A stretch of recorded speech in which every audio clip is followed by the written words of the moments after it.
the opponent running up into the high ground here where the vision is, right? And that's exactly why they lost this fight. It's because they fought into Radiant's vision where they can see everything that's happening. Arteezy literally saw every single hero in here.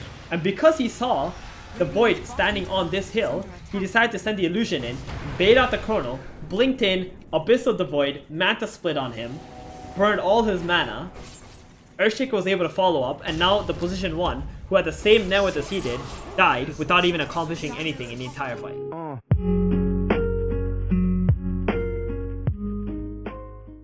If you like our content, please do like and subscribe to our channel, and don't forget to click the notification button below so you will be notified when a new video will be released.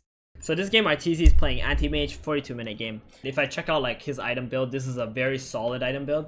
The only item I don't like from this build is actually BKB. Normally, I don't think BKB is a very good item for Anti-Mage. I feel like if you have to go BKB on AM, you're probably losing the game. But in this game, he felt like it was necessary, so we're gonna check out why that is. But mostly his core items like Battle Fury, Manta, Abyssal Blade, you know, they're all there. So this is going to be a really good game to see like how Arteezy plays the laning stage, how he moves around the map to farm faster, and at what point does he take fights with his hero. Because one of the things about AM, why he's so popular right now and why he's so strong, is because he has the ability to out-farm everyone. And one of the reasons why he come back into the meta is actually the recent changes to Wraith bans. So Wraith bands giving 1.5 armor, AM doesn't actually have very high armor. It actually allows him to lane extremely well now because of it. And the one only carry meta benefits him too. Like in the past meta, it was like you can pick, you know, TA mid, you can have another carry, or you just have like 3 carries sit on your 3 lanes. But in this patch, like kills can give a lot to a team, so you kind of just want to play with like 1 carry on your team where everybody else is like some kind of a do something hero, right? In this game, we see he has Kunkka on his team, which is great. Perfect, one of the best partners for Anti-Mage. It really helps him be able to farm as a Kunkka takes team fights. Heroes who would be bad with AM, for example, is like Templar Assassin, right? You know, they clash too much. TA is actually like a position 1 from the mid lane, so you don't want something like a TA on your team. But in this game, he's got a Kunkka, perfect hero. He's got good disables on his team. His offlaner is a Timber. Now the Timber doesn't actually take too much farm from him. The Timber can apply its own pressure, right, which is already great. So in that sense, like his overall lineup in this game is pretty good. And if we look at the enemy lineup for AM, he's playing against a Faceless Void, which is not a very easy matchup for Anti-Mage, because obviously if he gets chrono or gets caught out at some point, like he can die. The other heroes are not too effective against Anti-Mage. Now Pangolier can do really well against AM in some situations, but for the most part, AM it's going to be just fine. As long as his support knows what to do and how to lane with him, he's going to be okay. So let's go to the Fog Radiant.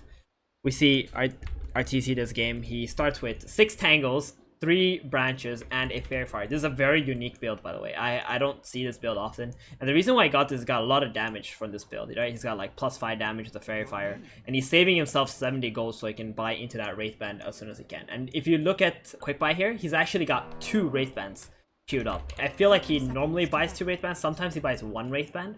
But for the most part, he is going to just play with 2 Wraith Bands because that's just how valuable they are. It just gives so much armor, especially during the laning stage. And a hero like Pangolier, who does physical damage, is not going to be able to do a whole lot against him once he does get those Wraith Bands. So at the start of this game, he actually goes into the river and fights the Pangolier. Normally, you don't want to do this as a carry because you might lose too much HP. And if a Chen is here, you will lose a lot more HP than the Pangolier will. But because he's got a Disruptor and the Disruptor has a healing salve, he's going to actually trade with this Pangolier at the first bounty rune. So he takes the bounty rune, Pangolier gets out with like 1 hit left, and this is going to force him to get blasted up by the Rubik. And Arteezy here using all his early game mana break, power spike, I would say something like a power spike, right? Like when you get mana break, it does so much damage when you can just hit heroes without tanking other creeps or such in the lane. And that's what happened to Pangolier. And the Pangolier just went into the tower and died here because he had to come back with like, you know, 4 resources instead of asking the Rubik to give him his regen. So one of the things, like as a Anti-Mage, what you can do is like you can try to ask your support to buy yourself a healing salve if possible.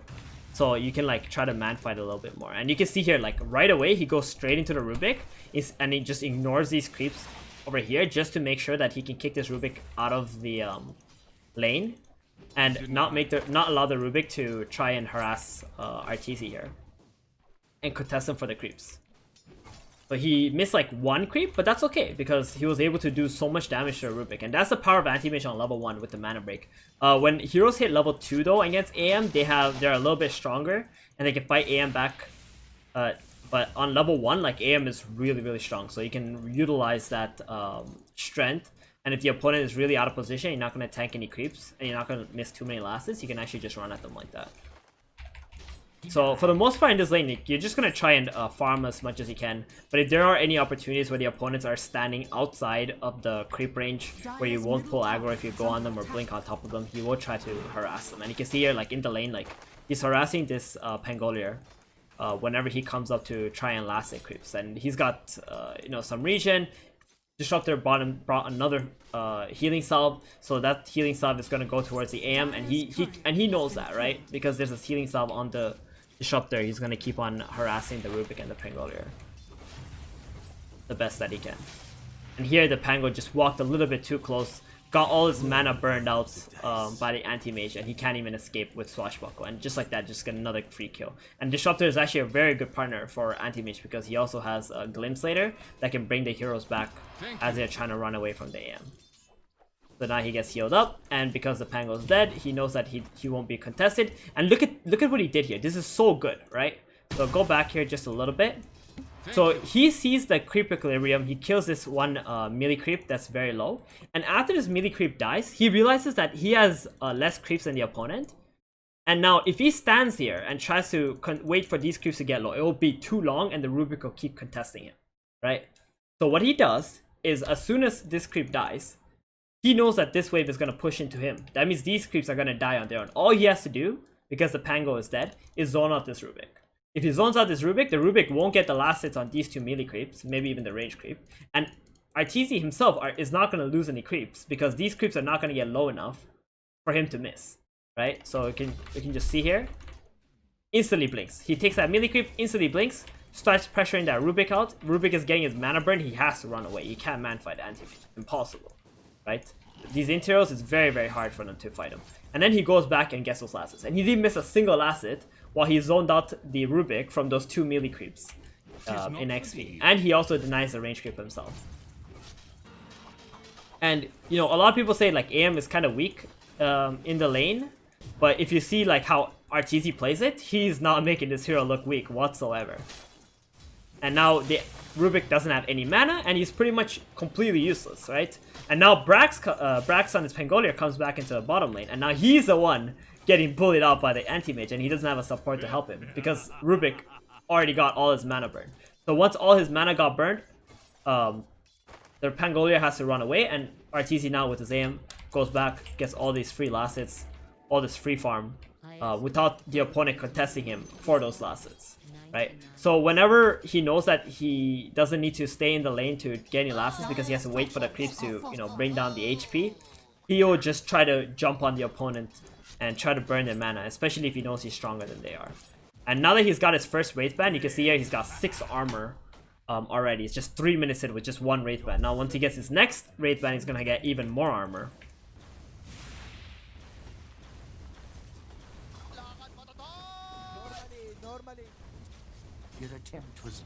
This Rubik is being very annoying here, and he just blinks forward. Disruptor goes behind him, and he just wants to burn all the mana. Like, he doesn't really care if he doesn't kill this Rubik, right? Like, he really doesn't care. What he cares about is burning all their mana so they can't contest him for his farm. And here he just mans up on this Pangolier. He's got a Fairy Fire, he's got Magic Stick. He just baits in the Pangolier and gets the kill, right? And that's one of the reasons why Fairy Fire is really good too. Not only does it give you 2 damage, it also allows you to bait in the opponent. And the Magic Stick was really nice pickup as well. Using both of those, he healed up like 150 HP or something, and the Pangolier just wasn't expecting that much healing. And you can see here his skill build, first 3 levels, he goes 1-1-1. Counterspell gives them some magic resist, which is really nice. Helps them man fight a little bit better, especially when the opponents cast spells on him. And this is kind of the build that you want to go for. Level 4, you can go for a level 2 mana break, which is also very nice to be able to burn mana a little bit quicker. Level 2 blink is not that important in the laning stage, because you're probably not like gonna use the blink off cooldown anyway. Alright, so now that both the Pango and the Rubik died, like, he just has a completely free lane, and the opponent feel very uncomfortable to come back into his lane and man fight him again. And look at his lasses, he's got 28 lasses. He's got more than the Faceless Void, and he's been killing heroes, right? He didn't get all the kills because the Disruptor got them, but he has been utilizing his, you know, power spikes in the lane. Now he's level 5, and he puts his second point into blink. You normally don't need the third point in mana break. Level 2 mana break is already good enough for the laning stage, and then you can already start maxing out your blink, because at some point you are going to go into the jungle and you're going to be farming camp to camp, and you're going to want your blink to be lower cooldown at that point. Or if the opponents come try to gank you in the lane bottom, you're going to want your blink to be up or off cooldown as soon as you can, so you can escape from them easily. And then now that he's got 2 Wraith bands, he goes straight for the Ring of Health. That's going to build up into his Battle Fury, and he's so freaking strong, right? He's got 10 health regen plus the 2 Wraith bands. That's going to give him 9 armor. So he's got 9 armor, 10 health regen. Nobody in this game is going to be able to man fight this AM anymore. Anybody that comes down into his lane, he's going to be able to kick them out if he's 1v1. There needs to be like at least maybe 3 heroes to be able to pressure this Anti-Mage out. And every time he gets a chance to burn the Pangoliar's mana, he does that. And now that the co-op has come bottom, he just backs off, he just blinks away. You know, accepts the pressure that Dire wants to put on him and just gets out. And just so aggressive, like he's just ignoring all these creeps. Go for the Pangolier. He has an ulti, so he knows that as soon as he burns the Pangolier's mana and doesn't have Swashbuckle anymore, he can just click Mana Void and kill him. Right? And even the Rubik as well, just like that, just playing aggressively on the opponent heroes because he's already snowballing in his lane, and just ignoring the creeps netted him 2 more hero kills. Just gonna fast forward a little bit, pushes out the lane, very good. Tries to pressure the Pangolier, but he got out this time. And just gonna keep pushing out the lanes at this point, and he just wants to jungle up. After 8 minutes, like, it's really hard to try and kill heroes in the lane. Either your support is already roaming away to pressure the other heroes, or, you know, your opponent is just high enough level that they're just not gonna die anymore. And you can see here, he just keeps farming the camp here. He pulls the camp into his own lane as well to help tank for him, so he can farm these creeps. And he's already level 8 with power treads now, right? So after the Ring of Health, he went back for the power treads. That gives him a lot more fighting ability. I think this is actually the right way to play. And also, if you go into a jungle, you have plenty of attacks with plenty of damage, and you can just farm super fast even without the Battle Fury at this point. Arteezy plays AM like a different hero. Yeah, he plays AM like it's a killer, you know, especially during this laning stage, because you want to be playing aggressively as a carry. If you don't play aggressively as a carry, then the opponent offlaners are just gonna run over you, to be honest. So here he goes, pushes the big, kills the big camp, pushes out the lane, and this is a very interesting move that he does, right? Anti-Mage, just because you're playing aim doesn't mean you cannot join team fights. Mana Void is a very good spell, especially against interiors who don't have any mana. So while there's a fight happening mid and the opponent is diving, he's actually constantly looking at the mid fight. So I'm just gonna go into his player perspective here, and you guys can see that for yourself. Right? So this is his player perspective. He sees in the mid lane there are people diving. He's fighting the Faceless Void, but he's still looking mid. He's clicking on the Queen of Pain to see how much mana she has.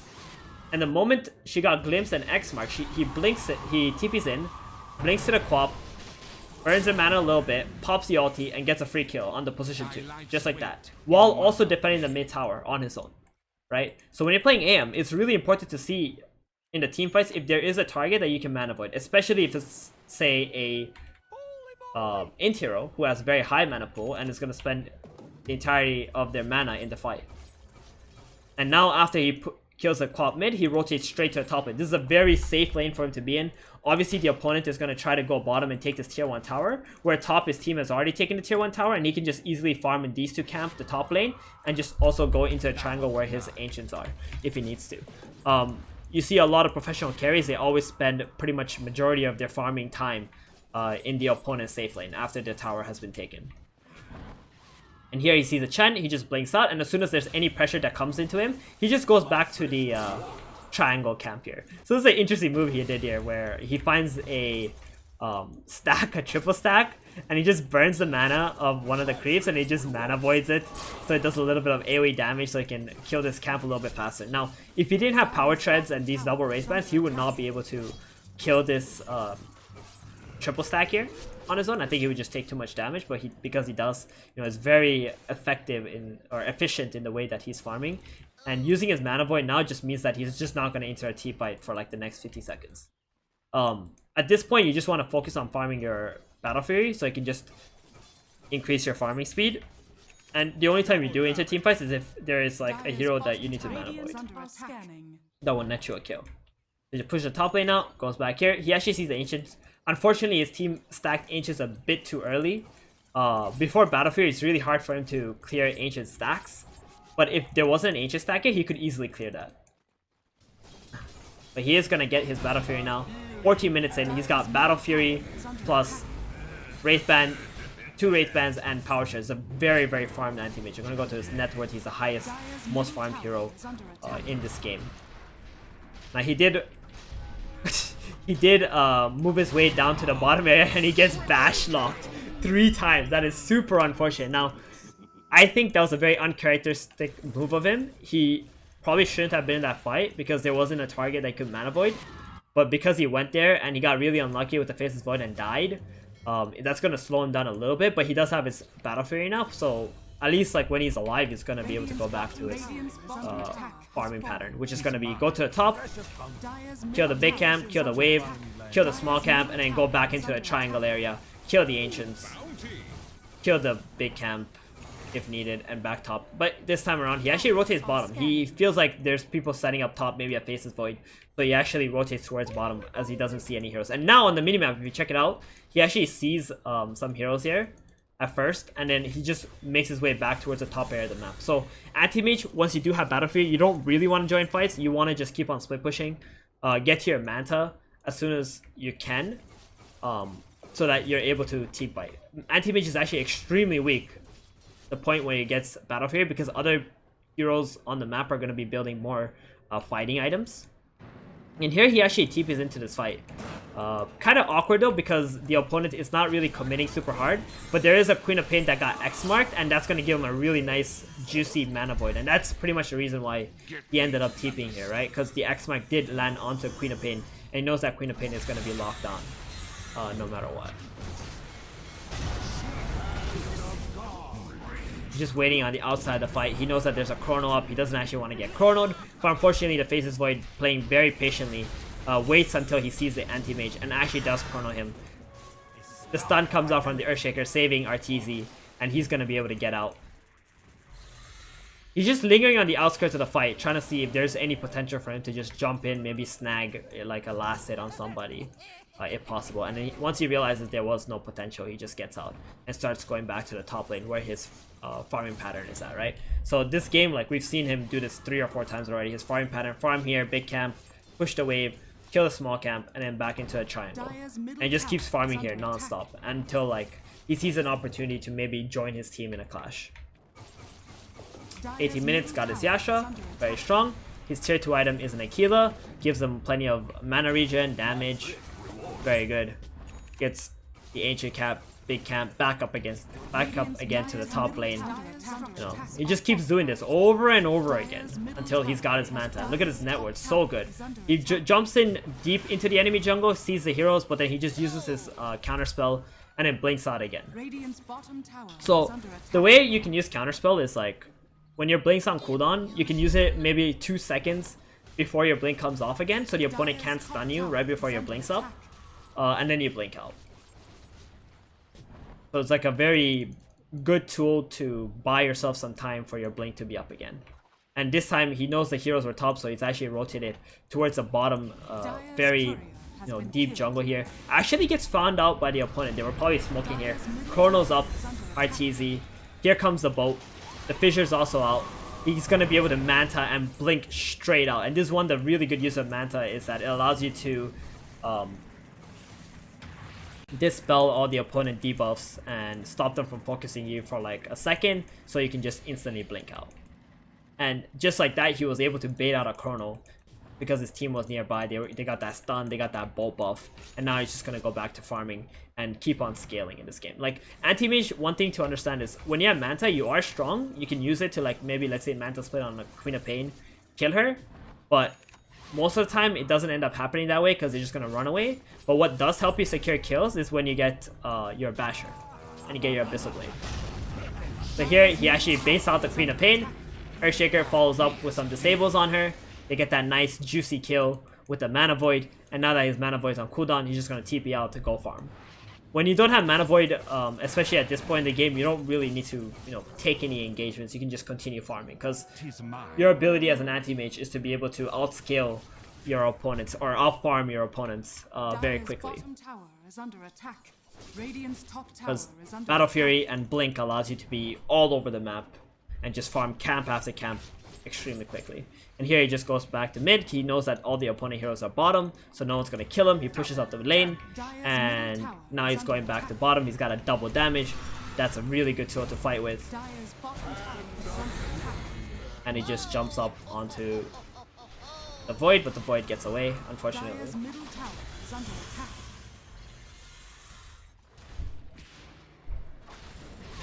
I'm just lingering on the outskirts of the fight, seeing if there's any opportunities for him to jump in. But there wasn't. Just drops his Manta, sends the illusions in, tries to burn some mana. Maybe he can completely burn somebody's mana so he can jump in and not worry about taking the fight. Because if he actually sends his real hero in, he's going to get focused right away, right? So he's trying to burn the mana of the Faceless Void so the Faceless Void can't actually leap out.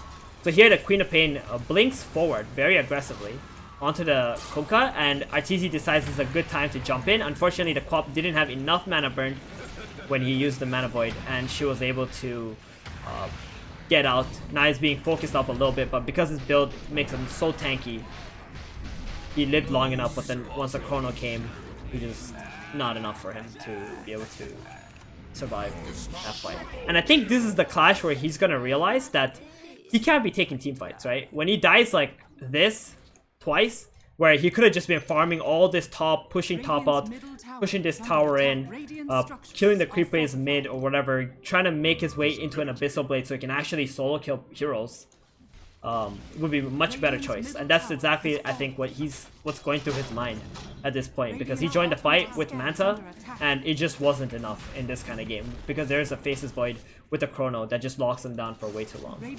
So as soon as they're alive, because the Chrono's on cooldown, they go straight into a Roshan pit. Dire wants to contest. Alright, so continuing on, Faceless Void getting all his mana drained. It doesn't have Chrono this time because we just saw it being used earlier. He leaps out, and Arteezy just lingering on the outskirts of the fight. Like when you're playing AM, you really want to catch heroes that are by themselves. You don't really want to commit into a fight where it's really dangerous for you. Because if you die with this hero, it's really, really bad, because you want to spend most of your time farming, obviously. And here, he's playing under a ward, gets healed up instantly, and he knows it's a really bad fight. He just wants to get out. Actually, gets lifted up, healed up again. He does have a Manta, though. He's going to be able to use his Manta and blink out. And that's going to be the last, probably the last fight that we're going to see Arteezy take until he gets his Abyssal Blade and tries to get some kills with that. So actually, the opponent do try to go for the Roshan, and he really wants to contest it. Aegis goes the way of the Faceless Void, and now again, like, this situation is looking really bad for him. But does find a Chen on backline here and tries to chase him down, because as an Anti-Mage, you obviously want to go for the heroes that are lingering on their own. You don't want to jump straight up into the team fight. Because of this nice ward that they had here, they were able to get the Chen. So he's got a Basher. His team is dead. He needs to try and push the lanes out as much as he can so that the opponent won't be able to push up into his tower just buy some time to finish his next item. I do feel like in this game, the one mistake Arteezy did make, he didn't utilize his Battlefield Mantle timing to farm even more and get to Abyssal Blade so that he's able to kill this Quap or this Faceless Void on his own. And it kind of like got him killed twice, and a lot of farming time was wasted for him. But then again, like, it's kind of a you know, double-edged sword when you play as aggressively as Arteezy does. Always looking for team fights with this hero, because he doesn't really want to miss any of his timings either. So now he's got a Basher, almost on his way to his Abyssal. He's just trying to dodge some fights until he gets Abyssal, especially since the Faceless Void does have a Aegis up on him after doing that Roshan.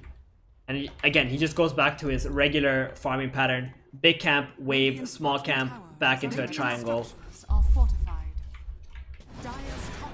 You can see in this game, it's a very tight game between the AM and the Faceless Void. They actually both have the exact same farm, and to be honest, as an AM, you don't want to be in this situation where the Faceless Void has almost the same net worth as you do.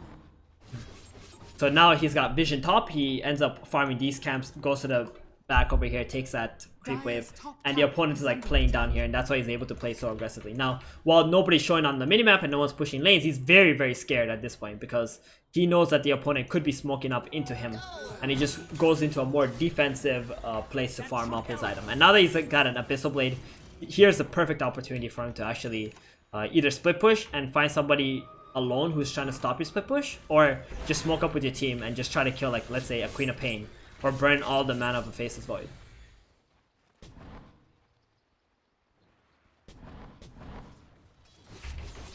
Goes back top, pushes it out, TP's out, wants to smoke with his allies. He showed a little bit on the top lane here, showing the opponent that he's probably in this jungle, and then he TP's here to blink to his team and smoke, and now the opponent probably thinks he's here, but Arteezy is already in the mid lane now.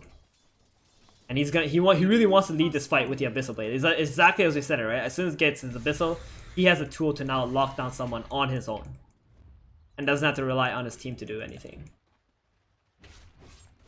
Sees that the opponent is in this jungle here, doesn't want to jump in into the opponent vision, so they plant a ward here, camp up in this area, pushes out the mid lane, and the opponent is now being outmaneuvered on this map because there's a wave pushing in top, there's a wave pushing in middle, Arteezy is ready to hit this tier 2 tower, and they're all sitting here, right? The opponent only have one move. They need to go bottom and try to push the high ground here, or they need to smoke up into this high ground here of Arteezy's team and actually probably end up dying, because they're going to be walking into a high ground ward.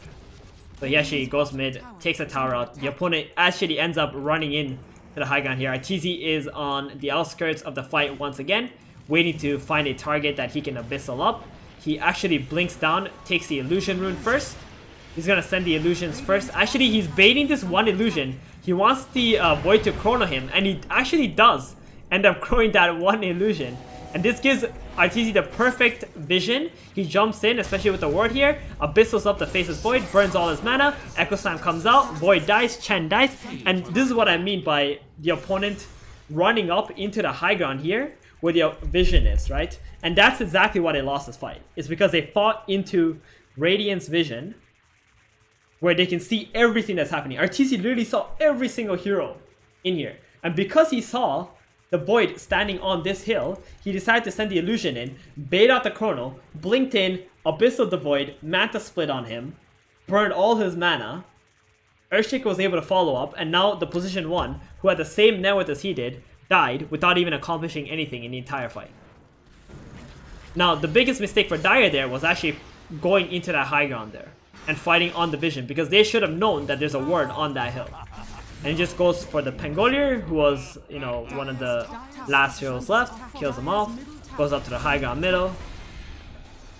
And here, he actually, what's happening here is, when 3 heroes are dead, they actually want to kill someone because they got 5 heroes alive. So you want to keep on putting heroes on death timers non-stop, one after the other, so they also revive, like, you know, one by one, and they're not all alive at the same time. So he sees a Queen of Pain, instantly blinks in, Abyssals, gets a fissure from his ally, and they get the kill on the Queen of Pain, just like that, right? So he's thinking about killing the opponent, well, because 3 heroes are dead on Dire, and now he goes back to killing the Rax off. Unfortunately, the 2 tier 2s are still alive, so he's not going to be able to get any Megas from this. They're not going to be able to get any other, you know, Raxes. they're just gonna go back, push out the top tower. So next time they're gonna be able to get the top racks. And now this time around he got Black King Bar. And I can see why he got the Black King Bar. Normally I don't like this item. I feel like a butterfly is a lot better. But BKB is pretty good this game because of the Pangolier, you know, and a lot of the damage coming out from Dire is magic after all, so even if he does get chronoed, the BKB is going to help him quite a bit because the other heroes apart from the Void are not going to be able to do any damage to him. So now they go towards the bottom area of the map where that's the last tier 2 left. They want to kill that off too because if they do win the next fight, they're going to be able to take mega creeps.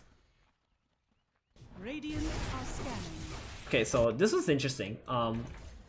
This player, he's not actually smoked, but he's very confident that he's gonna find a hero on that high ground. He blinks in, instantly abyssals, drains the mana of the Void, but the Void doesn't actually have enough to be able to cast Chrono. If he threat switch, he would be able to cast Chrono and maybe he would have killed the Anti-Mage, but he really wasn't thinking about it in that one moment. So unfortunately, he does not get the kill onto the AM. I mean, that was a very cocky play by Arteezy. I think he was expecting a Rubik to actually be standing on that hill, but it was actually a Faceless Void, so very scary situation. Ends up just popping the BKB and gets out. Here he finds a Queen of Pain. Queen of Pain blinks out. Continues to chase, has an Abyssal. If he needs to use it, doesn't even need to use the Abyssal Blade. And the Cop is just dead. Now they just go straight to the Roshan. Very easy objective, one by one. You know, just getting the Aegis. Now it's really hard for the opponent's Void to chrono Arteezy. And he can just play as aggressively as he wants with his Abyssal Blade and his Mantle. Whenever it's up, he can just jump one hero. Either they're going to be dropped to like 30% health or they will just die to that combo. So the full combo for Anti-Mage is Abyssal Blade, Manta, Mana Void. As long as you have that up late game, you can pretty much kill like 3 or 4 of the heroes on your opponent's team. Here finds the Chen, Abyssal Mantas, but unfortunately doesn't have any reveal. Chen still ends up dying anyway.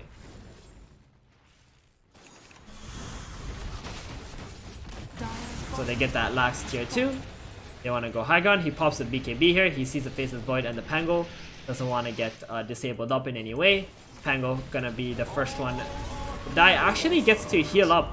Faceless Void ends up killing the Earthshaker and the Disruptor with the help of the Queen of Pain. But Arteezy does have his Aegis, so he is not afraid to fight. He also has his MKB now to counter the enemy Faceless Void's Butterfly. And he's getting chain locked by Pangolier. And this is exactly why he wanted to go for BKB in this game. He doesn't want to get chain stunned the way that he is right now. And because his team already died before the Echo Slam even came out, he's just gonna have to retreat from this fight. Just get out. And just wait for a better chance to take a team fight, right? You don't need to like do anything more.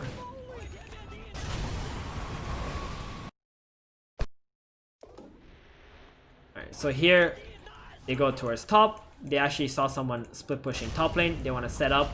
They find a Faceless Void here. He preemptively BKBs so it doesn't get Yuled or Pangolier rolled on. Goes on to the Faceless Void, but wasn't able to drain all his mana. And just has to blink out because his BKB is already on cooldown. And his team is also not in any fighting condition at the moment as the Kuka boat ran out. They're just gonna wait for another team fight again, right? That's exactly what's happening. And now they can just re-engage again as their spells are starting to cool down again. And the opponent is actually running away. Kill the Rubik first, the Faceless Void jumps in. Doesn't actually have his Chrono up. Arteezy blinks to the back, kills the Pangolier first. And now the Faceless Void is gonna be the last one. Gonna get that nice easy kill. And this game, he also went for the Mindbreaker, so it's got a nice sound. So if you have Mindbreaker, you don't actually have to start with Abyssal if you don't need to. You can just blink in, Mindbreaker first, Manta Split, then Abyssal them. Which will get you an extra hit. Because if you actually Abyssal first and then Manta, you actually lose like 1 hit from your Manta illusions. If you're able to Manta first and then Abyssal, then your Manta illusions are gonna hit them while you cast your Abyssal Blade. And you can see that full combo onto that Queen of Pain. Actually, didn't even need his full combo to be able to kill him off. That's gonna be it. GG. Everybody is dead. So Arteezy's early game was amazing. His mid game was a bit shaky because he tried to join a little too many team fights, where I feel like he should have went for Basher and Abyssal Blade before he tried to take those team fights, and I think that would have actually given less farm to the Void and would have baited his team less too. I don't think Radiant should even be able to take team fights at that point anyway. So if he just waited a bit for that Basher to be up, I think this game would have been very, very smooth. Other than that, he played extremely well in the late game, utilizing his combos really well, and especially the Arteezy farming pattern. Big camp, lane, small camp, into the triangle. And he just keep rinse and repeating that until he's just so farmed that it didn't even matter. And if you guys want to see the talents, he went for 10 strength, 325 blink cast range, minus 2 seconds blink cooldown, and then 20% counterspell magic resist.